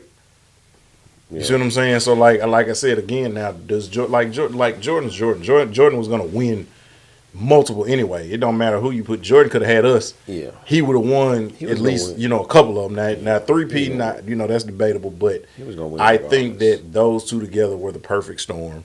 Definitely. Regardless of where their relationship is now, they had a moment in time. They had a hell of a run. Yeah, I thought what he said on there made sense to a degree, but then if you actually look at what he said, let's say him and Dominique together in the 80s, like, okay, if you put them in 2024, 2025, that would be different. But back in the 80s, they were both small forwards. So you literally probably couldn't have them on the court together unless you had a coach that was like Don Nelson, that was like super innovative, that would like do something like that. They could have had him playing at the 1. Yeah, but I don't think they would have did that in the 80s, though. Unless, like I said, Well, depends now on you the got to coach. remember now, he got drafted in 87. So He got drafted 87, in 87. 88 was his first year. He didn't really take off until the 90-91 season. Mm-hmm. You see what I'm saying? So now, you talking about from 90-91, and I want to say Dominique was with the Hawks. Like and again, they trade him because, you know, all the years of them not making it to past the second round. So they were just trying to, you know, revamp their roster. But yeah, the 87 draft, because he went 5 to Seattle and got traded. But David Robinson was number 1, of course. And then he didn't play till 89 because he had to serve 2 years in the Navy. So that rookie class was Reggie Miller, you know what I'm saying, Kenny Smith, Scottie Pippen, Olden Polynice. But like I said, you could have put him at the 1, or you could have just had him in the backcourt. You see what I'm saying? He didn't necessarily have to be a 1 or 2. He could have just been at the other guard spot. You see what I'm saying? They had him and Doc in the backcourt. You know what I'm saying? You got Dominique playing at 3, Kevin Willis at the 4, Tree Rollins at the 5. You got Spud coming off the bench at the other guard spot. You got John Battle coming off the bench as the other guard. You know, they would have had some guys. I mean, like I said, I don't know. Yeah, I can see it. Just like I said, they in that era, like unless you were Magic Johnson, you weren't gonna put Scottie at full time as the 1. He couldn't shoot it like that, especially the first 3 years, to be the 2. So I'm just like, it sounds good today to be like, oh, Dominique and Scottie, because then you'll know exactly kind of what to do with it. Right. But at that point in time, like. That's the reason they didn't Portland didn't get Jordan, because of Drexler. You know what I'm saying? Because right. You well, know, no, but the Drexler's argument, Drexler said his rookie year he played more point guard than he did 2. Mm-hmm. And he's like, so you could have had both of them in the backcourt. You know what I'm saying? Because they like all we got to do is get across half court. You know what I'm saying? Once we get across half court, it's going to be a whole. And like the way they was trying to do was they was trying to trade. They was trying to work a thing of where they traded Ralph Sampson, so that Hakeem, Drexler, and Jordan all would have been on, I think, Houston, which would have been scary. Yeah, that would have been different. You know what I'm saying? Because I mean, you think about it, young Clyde, young Jordan, young Dream, because they made it to the finals and lost. I believe it was Philadelphia. When they had Twin Towers, when it was 80s, you know, Hakeem and Ralph Sampson, like, and it was just them. You know what I'm saying? So could you ever imagine, like, if it was Hakeem and Drexler and Jordan? But I mean, again, like I said, I just think I think that Scottie is frustrated because it's always like it's like the backhanded compliment. Oh man, you got 6, but you played with Jordan. Yeah. Oh man, you a Hall of Famer, but you only because of Jordan. And so now I don't think it's the right way to take shots at Jordan, because Mike ain't the one saying that. You know what I'm saying? But it's like you kind of feeling away. And I mean, early on, Mike was always like, look, it wasn't just me. I couldn't do it. In his Hall of Fame speech, the first person that he thanked before he said anything, he said, when you see those videos of me, he said, in every clip, he said, you didn't just see me, you saw Scottie Pippen. Yep. So, I mean, Mike give him his props. You know, Phil says, you know, they was that. When Dennis played with him, he says they was the 2 greatest teammates he had. But everybody else, all the pundits and analysts. I mean, again, a lot of these folks mad because they didn't win. Mm-hmm. You know what I'm saying? But man, Charles Barkley wish he would have had a Scottie Pippen, you know, in his prime. You know what I'm saying? Yeah, one of the things I do think that clouds everything up with Scottie is because of his history with his baby mama. You know what I'm saying? I just think insecurity plays a part of it.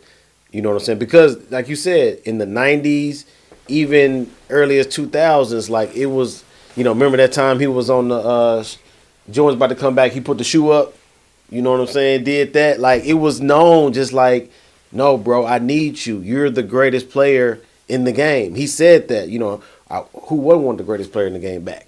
You know, da da da da. So it's like he was that ultimate teammate. He even said that even on the podcast. It's just like all the stuff he went through with his baby mama and Larsa Pippen, his ex-wife. Ex-wife, and I think all that stuff, all the stuff men that she done dealt with, you know, I think can mess with a man's mental and manhood. And so now, as time goes on, social media, you got boys, they playing ball too. You know what I'm saying? You don't want them to think, you know, as you said, people always saying, oh, well, Scottie was just a side piece. You know what I'm saying? Scottie be like, he taking up for himself. Like, no, I was that guy. You know what I'm saying? I was a great player. Da da da da da. You know, given all the life stuff he's kind of been going through, you know, mentally, now you can kind of see like, yeah, he kind of acting out because of not only probably his ex-wife and all the shenanigans they went through and the men she been with while she was with him and all this stuff. And so now he's coming up to show himself and his boys like, nah, I just won the side piece. I was the greatest dude in my position ever. I'm the GOAT. I'm better than him. You know what I mean? So just to kind of have a little bravado. And so that's why I think we have laws of him to where one day he'll be like, LeBron's the greatest. And then the next month he'll be like, no, Jordan. I think that is no better perimeter defender, on ball defender than Scottie Pippen. Him and Rodman up there with me. I mean, so like him and Rodman up there with me.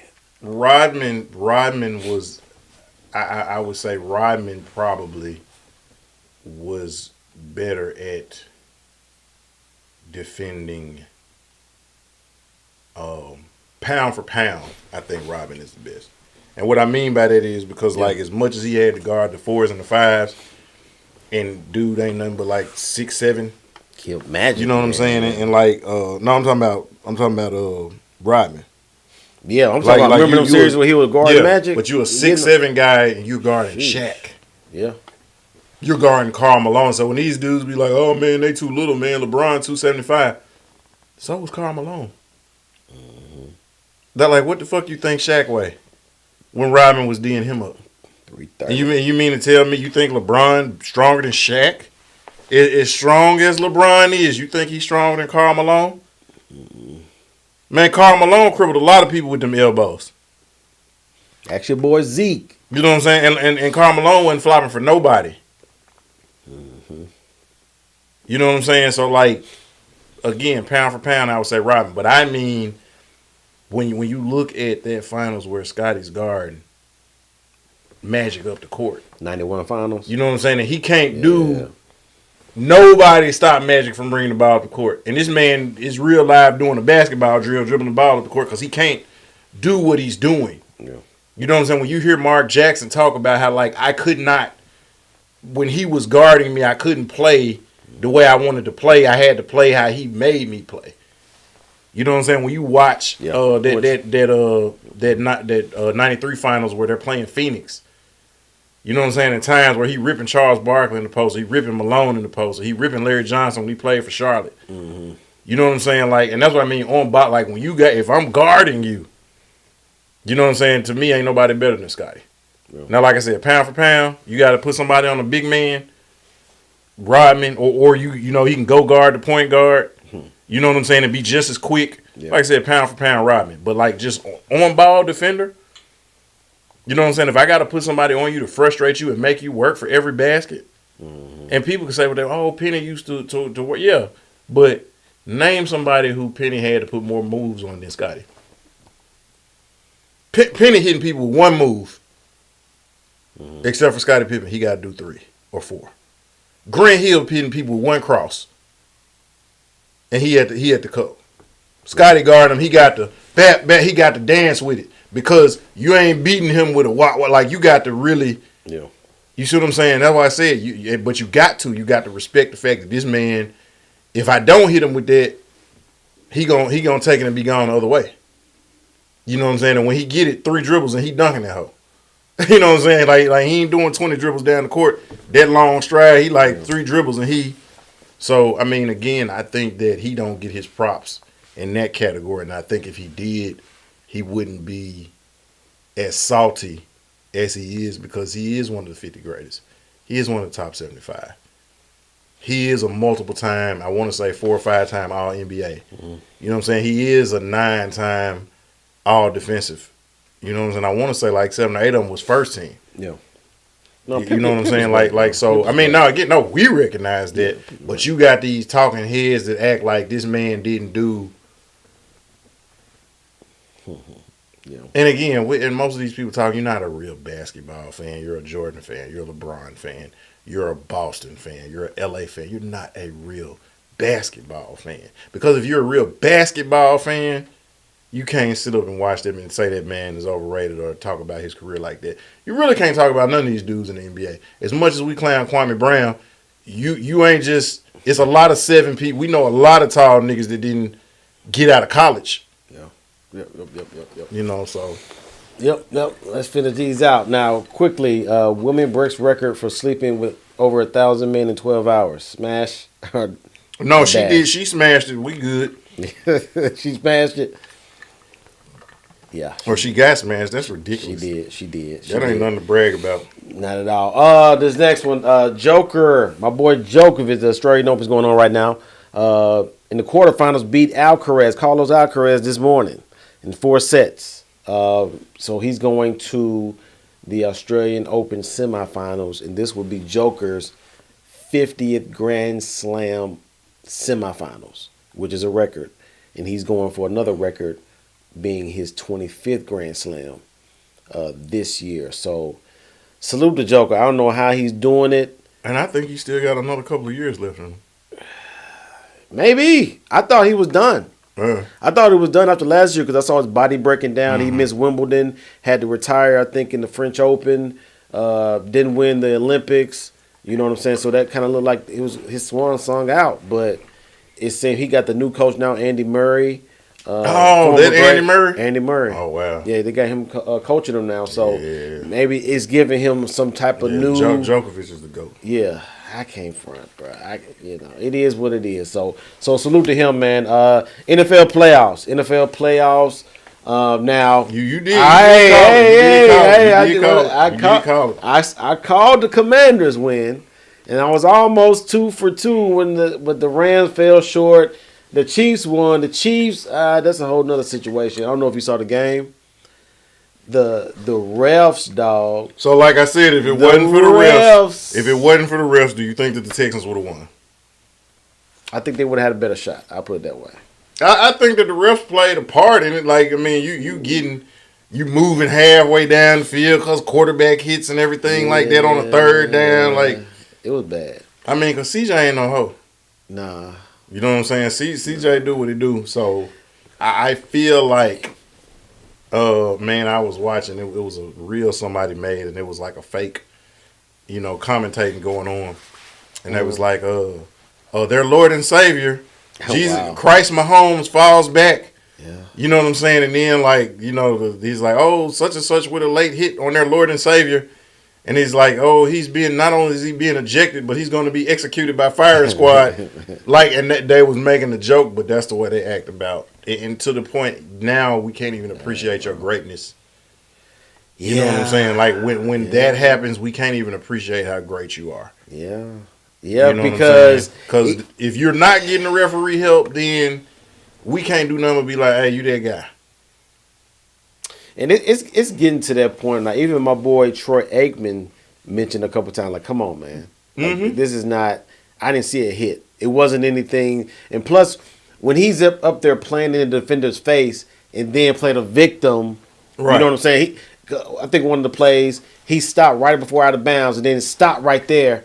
And so the dude pushed him. But he stopped. Because usually when you go out of bounds, you just keep on going out of bounds. He stopped right at the edge. So the defender pushed him, so it looked like an extra push, and they threw a flag. You know what I mean? Like, stuff like that, to me, this doesn't diminish Mahomes' legacy, at all. But it's like a couple of those calls, bro. Like, and then, but my thing is, when it happens, you see him look up at the ref like this. You know what I mean? So it's just kind of like, almost like a LaFlop type situation. You know what I mean? So I don't like that. But that's one of the reasons I'm not picking against the Chiefs at the point. Now, the Bills may beat them, though. The Bills may beat them. The Commanders and the Eagles. I want the Commanders to win. I'm not I don't fool with the Eagles at all.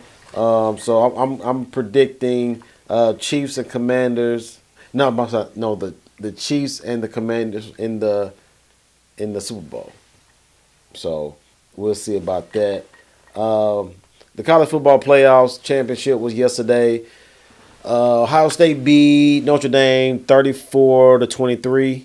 So they won the actual first championship with this 12-team playoff, which is kind of ironic because I think Ohio State won the first when they went to 4 playoffs in 2014 when my boy Zeke, came before he came to us, with the Cowboys. Right. And so yeah, salute to Ohio State on that. Any other notable quickies, man? Anybody that you know that passed or anything? It's only been a week now, so we're kind of less in time, so I don't know. Oh yeah, no, not. Oh crap.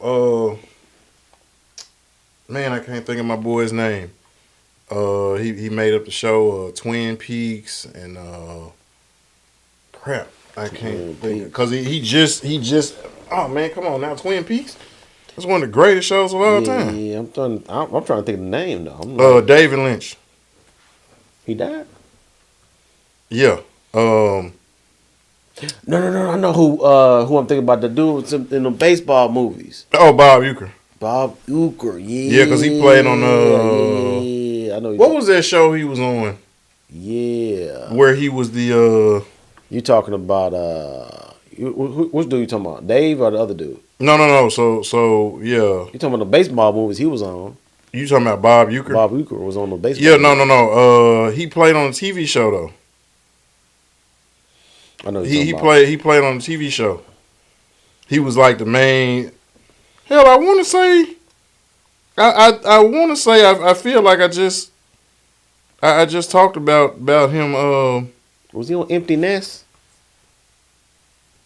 No, Bob Uecker was because he played for the Milwaukee Brewers. Yeah, he was a baseball player. I do remember that. Yeah, okay. I just talked about this the other day. I made a reel. He played on Mr. Belvedere. Mr. Belvedere. He was the dad on Mr. Belvedere. Yep. Yeah, I was finna say, like, I knew, like, that, yeah, Bob Uecker was the dad on me because his job was, like, he was like a sports caster, I think. Yep. I do remember that. Okay. But, yeah, I do remember him passing. That's it. David Lynch, he made, he had the films like Blue Velvet, Mulholland Drive, The Lost Highway. He also did Twin Peaks. Was one of his shows. Let me see. Cool. Well, yeah, salute to him, man. Yeah, I mean, but like I said, it's a lot of shows that he made up to where he was a either he made the show up or he was the director or the producer of the show. He was the director of The Elephant Man, the movie The Elephant Man. But he was like a lot of those science fiction type of shows. He was a very influential. Eraserhead, the movie Eraserhead. He was that was one of his movies. So yeah, funny cat though, man. He was a funny guy to me. Oh, you talking about Bob Uecker? Yeah, Bob Uecker. Okay. No. I'm talking about David Lynch. Okay. Yeah. No, like just cause, like I said, he had a whole lot of shows to where. A lot of shows borrowed from his creativity. And then, like I said, again, Bob Uecker, Mr. Belvedere, he was always in like the baseball movies and stuff like that as like an announcer or commentator type of guy. So, man, yeah, salute to those guys, man. They definitely made an impact while their time here. And our job while we're here is to make the most of the time that we have and to be as impactful and to leave an imprint and legacy. And so, salute to those guys and their legacies and their careers. No doubt. Okay, now let's get into this stuff, man. We kind of say this kind of even for last because we had this whole Dr. Feagins thing, but the presidential inauguration. The presidential inauguration was yesterday. I actually didn't get to consume it as much as I thought I probably would have with a lot of stuff going on with the fam and others. I just kind of almost forgot about it because the kids were off too. And so I couldn't really consume it like I thought I probably would have. But But one of the things that I do want to mention too with this whole thing was some of the black artists that got criticized a lot. We're talking about Nelly, Soulja Boy, Snoop Dogg. They got criticized for performing, I guess, during the inauguration, because they got different facets of the inauguration. Different parties, celebrations, and stuff like that. And so I think Nelly went one-on-one with Willie D on his podcast, and they went back and forth about why he's being criticized and stuff. And you probably know how I feel about this. I think it's crazy. I think it's whack that people, or our people, really, our culture, will criticize those type of artists for making a decision. Like, this is not in political season. This is not choosing sides. This is the inevitable. You know what I'm saying? He is already the president of the United States, or the president-elect, right? And so... No, at this point, no. He ain't the president-elect. He's the president. Yeah, so that's what I'm saying. He's the president at this point in time. And so if you still have a problem with it, it's just beyond dumb. And then I think we talked about it too last week, as far as people canceling people, losing friends over politics, over somebody that you voted for or who you didn't vote for. Because the main thing with these secular artists is because, hey, I'm about the business, so I'm not just gonna be in the churches. I'm gonna be anywhere that they do business, that they paying. You know what I mean? And so if you're getting paid with Nelly, Soulja Boy, and Snoop Dogg, it's like, hey, why not? You know what I mean? I just think it's very super immature for those that hit up Nelly. I've seen, I'm not even going to, I had a couple tweets on there on X that people were talking about, hey man, I'm done with Nelly. Him and Ashanti, they're gone for me. Snoop Dogg, oh, he's trash to me. Soulja Boy, I didn't know he was still around, da da da. And so I'm Young Draco? Young Draco. So yeah, man, I don't like that, man. I don't like when we criticize, because if you remember back in 2016 when he first got in, they literally canceled Chrisette Michele for when she performed at the inauguration for Trump back in 2016. They really didn't mess with her at all for some years, but I think we live in a different time. What you think about that, Rag? I mean, I think it's stupid to be that. Like, did they get paid? Yes. Oh, okay. Well, yes. Like, that's their job. That's what the it's fuck a they business. do. And you know, Trump ain't my guy. I don't rock with any of that political bullshit. But at the end of the day, like I said, I am an American citizen. He is the president. I respect the office. I still pray for him. That's all it's about. Like, respect I pray the for office. all in leadership. Yeah. Whether I agree with your policy or not. You know what I'm saying? Now, I'm not going to sit up here and kiss your ass. I'm not going to do, but I respect the position. I respect the office. Yep. You know what I'm saying? And so, but again, as far as entertainers go, that's their job. Now, if they were now, you know what I'm saying? If they're performing and it's people sitting up hanging from trees or something like that, that's different. They performing and they raping little kids in the audience, that's different. You know what I'm saying? Like, now I'm questioning your morals and your integrity and everything like that. Mm-hmm. But you are literally performing at a concert that you're being paid to perform at. Because essentially at that point, that's what it is. Yeah. You know what I'm saying? So, like, I don't have no problem. I don't have no issue with that, with anybody doing it. Whether it's, you know what I'm saying, Taylor Swift or Tupac, I don't care. If that's your job and that's what you're being paid to do, you have first right of refusal. I don't fault anybody for doing that. Now, again, if it's at a Klan rally or something, mm-hmm. Right. That's different. And some people would argue might as well have been. But, I mean, especially with Elon doing the whole Nazi salute, and all I would tell people to do is go back and watch, what's my movie? American History X. Mm-hmm. When Homeboy was in jail, and he did the same thing, like the skinheads, the neo-Nazi, he did the exact same thing, where he hit the chest, and that's exactly what Elon did. Yeah. Now, of course, you got people like, oh, this person's pointing like this and this person's pointing like that. But it's the manner in which you did it.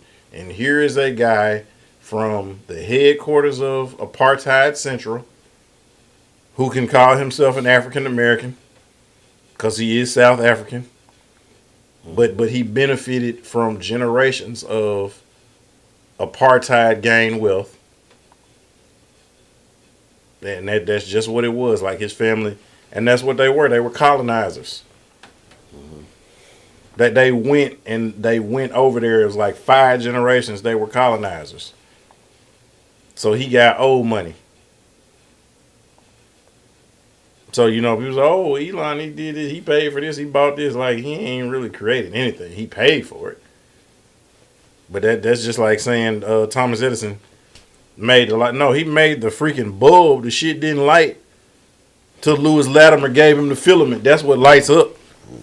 You know what I'm saying? But Thomas Edison get credit for it. That's exactly what Elon must do. You ain't create shit. You bought it. You own the patent. Yep. And your money was gained off of the back of a system that was almost second only to American slavery. That's how bad apartheid was. So, I'm not surprised by him doing the full Nazi salute. That is really my only problem with the whole thing. And it was funny because even the people there, like the Republicans ladies, is like, oh wow, like yeah, he really just did that. Like and they kept saying like, and he did it twice. Mm-hmm. You know what I'm saying? And so it's like, and that is a symbol for fascism. But if you listen to him talk and what he wants to do and his goals and what he hopes to accomplish, he's a fascist. So I'm not surprised. Mm-hmm. Mm-hmm. That's my problem. I don't have a problem with any of the artists who were paid to perform at a concert. Get your money. Don't sell your soul. You know what I'm saying? Like I said, I do have a problem with the Nazi salute, and I also have a problem when people see it. It's just like when we watch the Diddy video.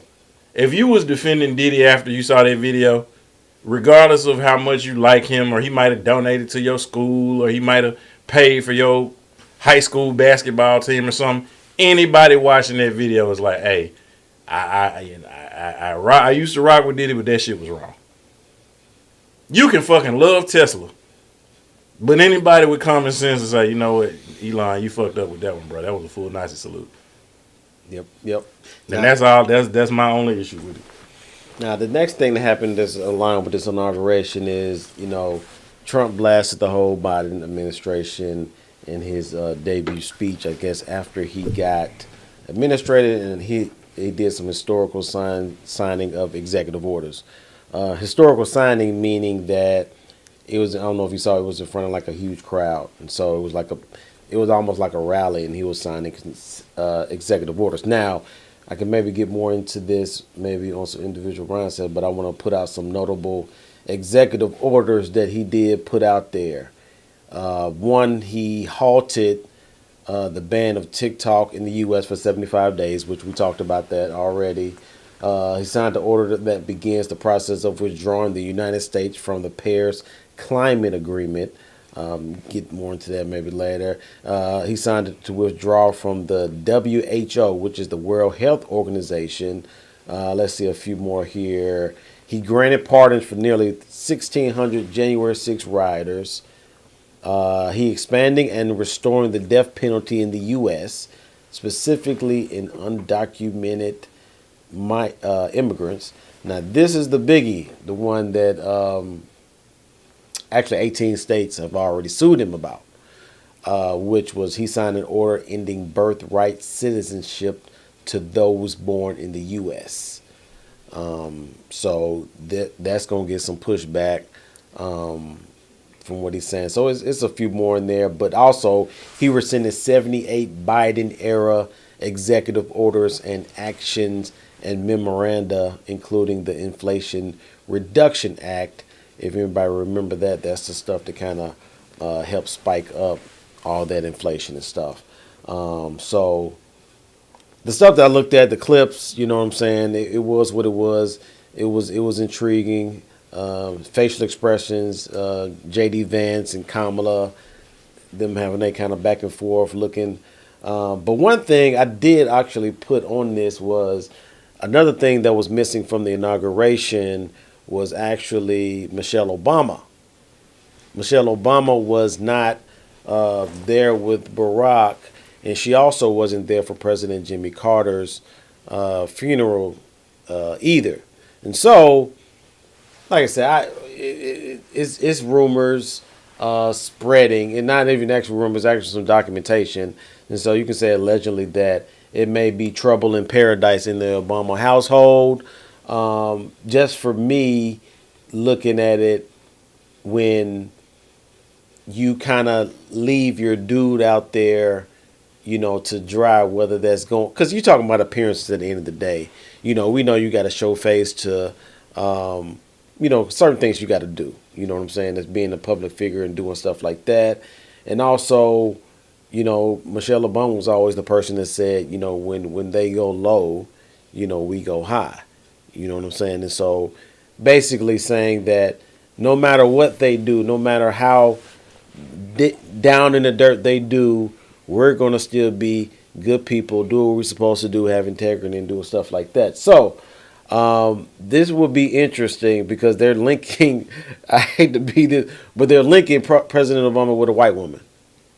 Who knows it's true? They say, somebody even said it was Jennifer Aniston. Is that the actress? Yeah. Actress. So that was interesting. Even just on a serious note, though, forget all whatever the gossip stuff. Just the fact that, because she was the only wife of a living president that's never been to an inauguration. Was noticeably not there. They saying she didn't go to the Jimmy Carter's funeral because her seat was right next to Trump's. You know what I'm saying? So maybe she didn't want to sit next to him and kind of be fake or whatever like that. But my thing is, supporting your guy, supporting your husband, giving, you know what I'm saying, his stature and just the respect for the office or respect for the actual ceremony that's going on. So, I don't, again, I don't, I fell off the Obama train a long time ago. And, like I said, I don't really fool with 45, 47. But, I was in a position where it was somebody prominent in this city in certain avenues to where today, if you invited me somewhere and I had to sit next to that person, I probably wouldn't show up. I don't give a fuck what it looked like. I don't rock with that person. And when somebody makes things personal, which some of the comments and the attacks, it wasn't just political, it got to be personal, I can understand that. I can sympathize with that. You know what I'm saying? I got a certain person who's over a youth ministry right now that owe me money. I won't go nowhere where that nigga at. Because I know that I might, if we exchange words, I would be the one to go to jail. And they're going to be like, why you do that to that old man? So it's better for me to stay away. Now with the, with one of the, I believe it was, it wasn't just with Carter's funeral, it was a scheduling thing. You have to remember that during their presidency, she became just as much of a celebrity as President Obama did. She went from a virtual unknown to where, in some cases, she became a bigger star, more charismatic, more highly spoken of than he did. For all the divisiveness that maybe he caused with the birth certificate and is he really this and that or whatever, everybody loved her. You know what I'm saying? So she's gotten book deals and all sorts of things like that. So even though he's kind of fallen back from the public eye, she's elevated more so since he's gotten out of office. So a scheduling conflict for that one I buy. Now the inauguration, I understand that because, again, the attacks were personal. So now What attacks were personal? What you talking about? Like stuff. He said stuff about her personally. No. Like Yes, what? he did. He didn't. No, he didn't. Yes, he did. If anything, he said anything about Obama. He didn't say nothing personal about. Okay, but what her. I'm saying is, so if somebody says something about your wife that ain't personal, somebody say something about your kids that ain't personal. I ain't saying nothing about JB. Somebody say something about your kids that ain't personal. But Barack should be more. But what I'm personal. saying, he might not care. I don't even know. He remember might what be he playing said. the game. I don't remember him saying anything. He might be playing the game. He about her might like not that. give a fuck. But you know the way women are. You done been at a restaurant and they done forgot your mashed potatoes. What the woman gonna do? You might be good on the mashed potatoes. She finna try to see a manager. You trying to get her to calm down because you don't want them to spit in your food. She finna act the fool. That's your order. Mm-hmm. In your mind, you like, woman, sit the fuck down. I got this. It's my food. But she finna clown because they messed up your mashed potatoes. So now, even if it wasn't about her directly, if you're talking about her husband and you're invalidating everything. And again, okay, yeah, it's a political game, da-da-da-da. But this ain't about my policies. This is about my citizenship. This don't have nothing to do with my policies or my presidencies or where I vote. You're attacking me personally. And so I get where now, you know what I'm saying? So now I'm in a position where I have to support what you're doing. And because of appearances, because of what people may think, I got to show up and I don't fool with you as a person. Correct. I understand. I'm just saying I understand. That's the president that you set. Not showing up. That's the president that you set. And then you got to remember the first time he was inaugurated, they was there. So what was his excuse for not being there when Biden was inaugurated? He was wrong too. Okay, no, but that's what I'm saying. So he did the same thing. He was wrong too. He did the same thing. That ain't no different than when the Pistons walked off the court and didn't shake hands with the Bulls and they was like, well, Boston did it to us. That's the same thing. Both of them wrong. That is the same thing. And I'm not saying both. But of now wrong. again, I don't care if he didn't do it, did not. Prior to Biden getting elected, he never attacked Trump personally. Who never attacked Trump? Biden. What are you talking about Biden? No, what I'm saying is him and Melania did not show up. Neither one of them showed up when Biden was being inaugurated. And what I'm saying is it wasn't this big hullabaloo made about them not showing up. It was justified because he felt like the election was stolen and all of that. And so everybody was like, well, yeah, if you feel like you was done wrong, I get it. It was definitely a big deal that he didn't come. It was not as big a fuss made. Everything that he did was a big deal. It was not a big a fuss made about that. It definitely because half of the people were saying they understood because he felt like he was wronged in the election. Half of what people? Half of the people were saying that they understood. Take over the media. The liberals take over the media. So everybody was saying how bad it was and how undiplomatic he was being. So it was definitely way huger than what this is. Most of the people that I've seen talk about Michelle just backhand. Oh, it doesn't matter. It was the thing. Wrong is wrong. He didn't do it. It's wrong. I mean, she did it. I don't care what the reason. No, what I'm saying is clearly him not showing up was an act of defiance. Yeah, because she got other stuff she doing. Now maybe she could have pushed the other stuff back. You know what I'm saying? But like again, but if I could have pushed it back and I said, nah, you know what, I'm gonna go on and do this engagement, I'm gonna go be here. Yeah, I don't even think it has anything to do with most of any of this stuff. I think some of the stuff had to do with them not really rocking with each other. I don't, and again, that's, I mean, you know, until I see a divorce notice, you know what I'm saying? Like everybody's always trying to ship people together and break people up. You know what I'm saying? Like I ain't seen them have no spazzing out. They wasn't doing no stuff like J-Lo and Ben Affleck where he trying to open the door and she looking at him crazy, or how when Trump was trying to grab Melania's hand and she moving the hand. Like it ain't nothing like that. Now, but they wouldn't though. They wouldn't. Okay, and what I'm saying is when I see that, you ain't gonna see it. Okay, but what I'm saying is everybody always got something to say. You know what I'm saying? A few years ago, they were saying he was gay and she was a man. But some of them still say And okay, that's what I'm saying. So now, until I see him, but now he with Jennifer Aniston though. Make it make sense. Yeah, What is it? I didn't hear that he was with her. No, that's what I'm saying. But they so were now if he be on the around island, each other. So if he be on the island with Russell Simmons, then okay, then I'm gonna know something.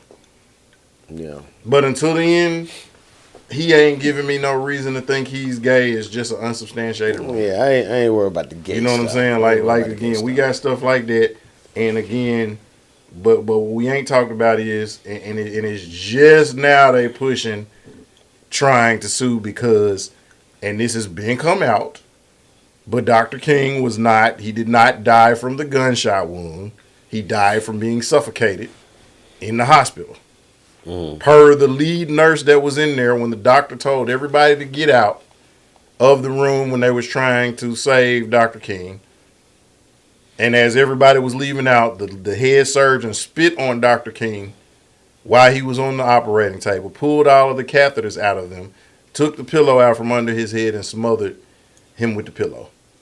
And this is per the lead nurse, and she told the King family attorney, she gave witness testimony to this, and her son also validated it because he said before she died, she told the exact same thing to him, and it was in like her book. She had wrote a book, whatever. But he was assassinated fully, not just by that bullet. They were gonna make sure he was gone. Of course. You know what I'm saying? And so again, like we talk about this inauguration that happens. You know what I'm saying? Like all the time, in 4 years, it's going to be another important inauguration. There's going to be other executive orders. And depending on if it's right or left, they're either going to say Trump is the greatest or Trump was bullshit like they do every 4 years. And then it's going to repeat again in the next 4 years. But what we should be focusing on, and again, I don't agree with everything that he did, but we should be focusing on the life and the legacy of somebody who fought for everybody's rights. Who fought so that everybody would be treated the right way. And we forget that. You know what I'm saying? And it's only happened since the day has been, since it's been a thing, it's only happened one other time where the inauguration was on Dr. King Day, which was when Bill Clinton was inaugurated. And he actually took time in his inauguration to point out the day. Now again, Trump don't have to do that. I mean, it's your inauguration. You don't have to do that. But anybody that's an American citizen don't act like that's not an important day. You know what I'm saying? And again, but you too, in your ego, to highlight and acknowledge that. And that's fine, because again, it's your day. You don't have to. But to acknowledge what are you talking about? I'm missing it. What was yesterday? Besides the inauguration, exactly. Yeah, that's what I'm saying. Oh, well, he acknowledged that. mentioning it. Oh, hey JB, what's up? I see you. Good to see you. And moving on. That ain't an acknowledgement. Me saying I see you, that's not an acknowledgement. So you want to have a whole speech about it? What I'm saying is, let's say we end up doing whatever, and then I'm Cartier shades, I'm out, and you see me, and I see you across the room, and I be like, oh, what up, JB, and I keep moving. I don't walk up and shake your hand.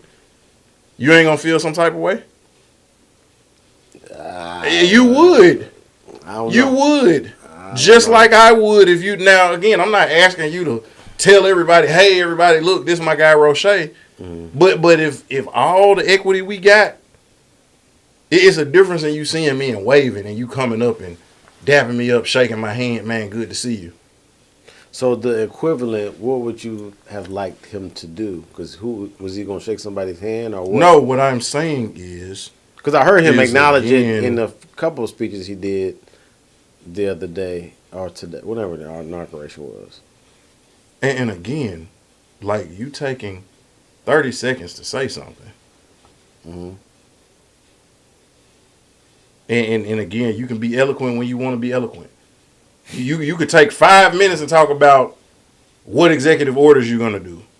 You could take 10 minutes and talk about fake news and the liberal media and everything like that. Which again, when it's your time to talk, it's your right to do that. I'm not saying it's wrong that you're doing that. But when it comes to that, all you got is 30 seconds. That's not an acknowledgement. And that's all I'm saying. Like when Bill Clinton talked about the Tuskegee experiments, he didn't just say our bad. He talked about how it was wrong that the government covered it up. He talked about how it was wrong that the people had to suffer that. He talked about how it was wrong that we kept all that. He took about 5 to 7 minutes going on that, and then on top of that, and he said, as a country, on behalf of the country and on behalf of the government, I apologize for that. Like that's an acknowledgement. Saying like, oh, yeah, my fault. But yeah, so we back in here and we see this TV in the room and da-da-da-da. And then it's like, oh, well, he said our fault. Yeah, we just disagree on that. Cause I don't know if you actually saw anything that he said about it. Because he was definitely longer than 30 seconds. And he actually put everything that he was saying that he's going to allow his dream to come true. We're going to make that dream come true. And so the things that he said, I thought it was good enough for me. So again, it becomes about what you're going to do, and it's not about the legacy of the person. So now when those things are done, it don't get attributed to the dream, it get attributed to you. Because it's about what you're going to do. It ain't about what his dream was. And the reality of the situation is, after he died, like, where are we at? Where have we really overcome it? After Reconstruction, Black Americans only made up of 1% of the wealth in this country. Today, in 2025, we make up 1% of the wealth in this country. But what is Trump supposed to say about that? So what I'm saying is, I don't get so what when you're going we act with it. like we done came up and we're in a better situation, we ain't. He didn't say we was No, in a better and so situation. what I'm saying is, so again, even if you're not going to follow through with what you're saying, even and it's just like a backhanded compliment. It's even when you're talking about the person's dream, it's about what you're going to do.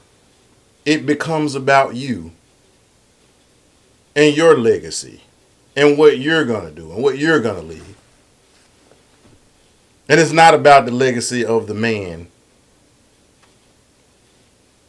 It's not like again. It's his inauguration and I day. get it that you're that in love with that person. I'm just like I get that that's your day. guy, and that's what that's the same. That's how you do with Jerry Jones. That's how you do with Dion. Like he can't do no wrong. No. The only hold on. Stop. The only way you would say something about Trump. Trump would have to say something about your family for you to say something about Trump. This ain't got nothing to do with Trump. This all has to do with him acknowledging the day, and you just don't like the way that he didn't go on about it for 5 to 7 minutes. And I'm just like, no, that would have been fake. And again, JB, you have gotten a half-hearted apology, and I could tell, like and again, we got kids. When your kids say my bad, you can sit up here and say, no, that wasn't a genuine apology. You're just saying that because you got caught. Now your son can say, oh, well, Dad, we disagree. No, but in reality, he might not admit that now. But when he's 21, when he's 25, he might be like, yeah, the only reason I said that because I got caught. You know when something is genuine. You know when something is authentic. And like I said, being objective, just like we talked about Scottie Pippen, I can look at my favorite player and say, when you made that comment, you was full of shit. I love you, but you was full of shit right there, bro. Right. But my thing and is, what I'm saying is you do not do that when it comes to him. What does he ever? Because you never tell me what he said. The last time we was on here, you said, "Oh, he never apologized." I sent you the video, and the reason why I didn't respond, let me finish. The reason why I didn't respond to that, and the reason why I didn't let me talk. And the reason why I didn't respond to that is because you sent me that, and he took exactly 30 seconds. It was because I would no. I went back and looked at it. Let me talk. Okay, we about to go. We about to go. He did 30 seconds of an apology to the thing, and then he started talking about what we doing going forward. No. He spent 30 seconds talking about those people. The last time you talked, you said, "Oh, he didn't have a video talking about the January 6th. He never apologized, nothing like that." The man had a whole 3-minute apology. 30-second apology. That he did the whole thing. Of the 3 minutes, it was 30 video. seconds. It was not 30 seconds. Yes, It was a whole 3 minutes. Yes, it was. It was a whole 3 Yes, it minutes. was. He lying, y'all. The video was 3 minutes. The whole the 3 apology minutes, about the people was 30 seconds. The whole JB. 3 minutes. The whole and he didn't address how he told thing. Mike Pence he was a traitor because either you're standing with me or you're standing with this country. He didn't address that. The whole thing. What I'm he saying didn't address is, that, JB. What did he say? He apologized. That's what I. No, everything JB. that he said. That's what you say he didn't do. 30 seconds, JB. And the remaining 2 minutes and 30 seconds of that video, he talked about what we gonna do. Oh, it's not about the hate, and we need to bind together as a country, and we need to. That was most of what the apology was. Okay, so what? And so now again, but the fruit of the action. So you say this, we're gonna prosecute you, but then you done pardon everybody you're gonna prosecute. The first thing you do with your executive order, after in your 30 seconds of that 3 minutes where you said, oh, we're going to prosecute those people, they need to be prosecuted. And he did say that. But the first thing he does in his executive order is he pardons all those people. So what good is the prosecution and you get a full pardon? That means it ain't on your record no more. That's like it never happened.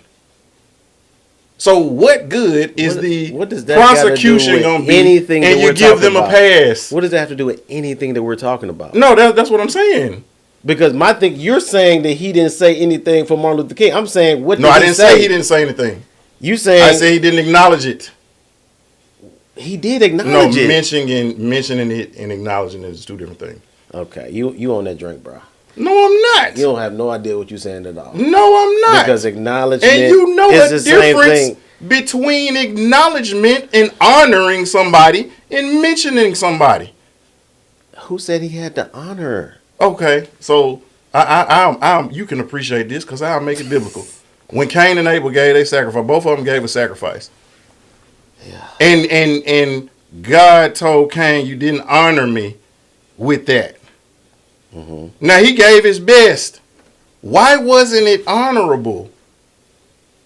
Because you gave something from the ground and the ground was cursed. That's why it wasn't honorable. You gave what you wanted to give. You didn't give something that would honor me. And even with that, with what he was doing, it was about the work of his hands. Because he harvested that. He planted that. It's like, look at me and what I did. Look at what I'm about to do. And I'm giving you what I did.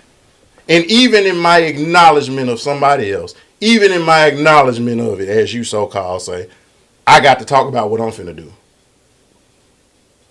It's not about you and what you did and what you fought for and what you had to endure and why we remember you. It's about what you finna do. Oh, this is what we finna do, and this is what I'm finna do, and this is how we finna do. And again, it's called a presidential inauguration.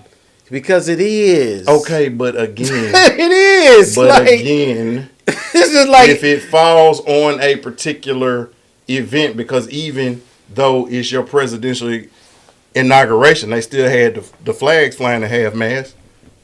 Mm-hmm. And why was that? Why was that? I have no idea. Because they were honoring former President Carter. Did he say something? So even in the symbology of that, of them, we're going to fly the flags at half mast, and we're going to make this intentional. And so everybody knows what this is when we do this. Even though this man ain't been president for 40 years. It's been 40 years since he done been in office, but we still going to honor this man. Right. And so now when I mention the day, it's all about what I'm going to do. They honored him. He actually said something. It was that they had two people singing. They had a preacher to come up there before he talked to talk about the whole Martin Luther King thing. So it was a whole thing. It wasn't just what Trump said. They had people singing. They had two other people come up and talk about Martin Luther King Day and the importance of it. Then he came up and did his speech and he acknowledged it above everything else that everybody else was talking about. Can we just admit that no matter what he does, you will not find any flaw in him? No, I just want some. Because you've never done it. I want some You sense. have never done it. I want sense You brought have into it. never done it. I want sense brought into it. You have never done it. And everything that you said. Not one time. Everything that you said, it is not true. No. I just don't see the point in arguing about something when I know that your mind. What is the point of going back and forth when I know that I could show you? Because when you showed me that, I was going to send about 7 different videos, and I'm like, what's the point of that? But this is old. This is old. It was and I said that if it gets brought back up, I was going to say I stand corrected. He did mention that those people should be prosecuted. And I was going to leave it at that. And it never came back up. So I wasn't going to bring it back up. Yeah. But it never came back up. But I was going to send because that's what 7 you said. different. I was going to you send. Said that he never did mention. I it. said he didn't say not such a thing. I said I was. And then I said no. He actually 7 different videos. No, and then the last thing I said was if he did say something, I said he barely mentioned it. And I said I don't recall him saying anything. Now, you're right. Initially, I said, no, he didn't say nothing. I said, well, now, I said, if he did say something, I said, I don't recall him saying anything. What does barely mentioning got to do with anything? No, again, when you have, even if it's just 3 minutes, if 2 matter. minutes and 30 seconds of it is talking about other stuff, and you just kind of gloss over it, so you can say, oh, look, see, it's fake news. I apologize. You say what you're going to say, whether that's apology. Apologizing only takes 5 seconds. And then I elaborate everything after to what that word meant. So just because I said something like, oh, yeah, these people never should have did this, da-da-da-da. Then I go on to finish the whole soliloquy in the statement. Okay.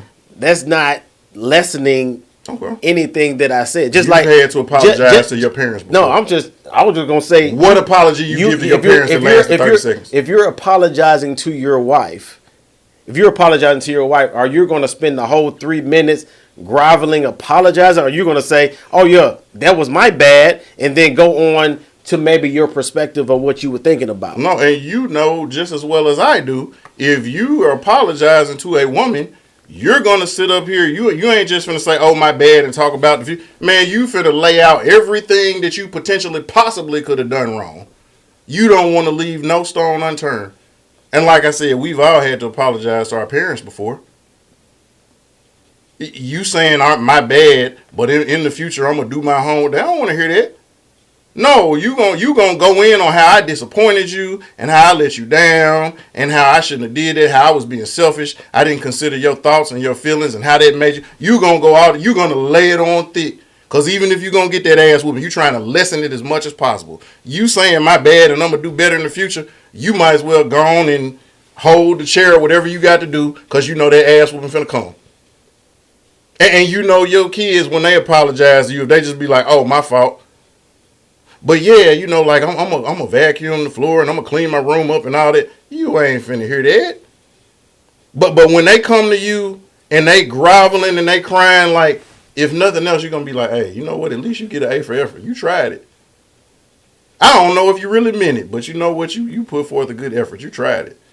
And what I'm saying is, I don't even get the benefit of the doubt to say, you know what? Hey, you tried it. Yeah, I see what I don't even get the benefit of that. Yeah, I'm not with it. His apologies is just like when Ryan Leaf apologized for talking crazy to that reporter. I mean, it is what it is. Because at the end of the day,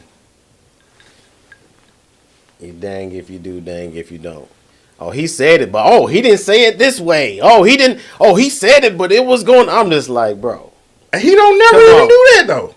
When can he do that to where I can say? So let me finish. You talking way too much.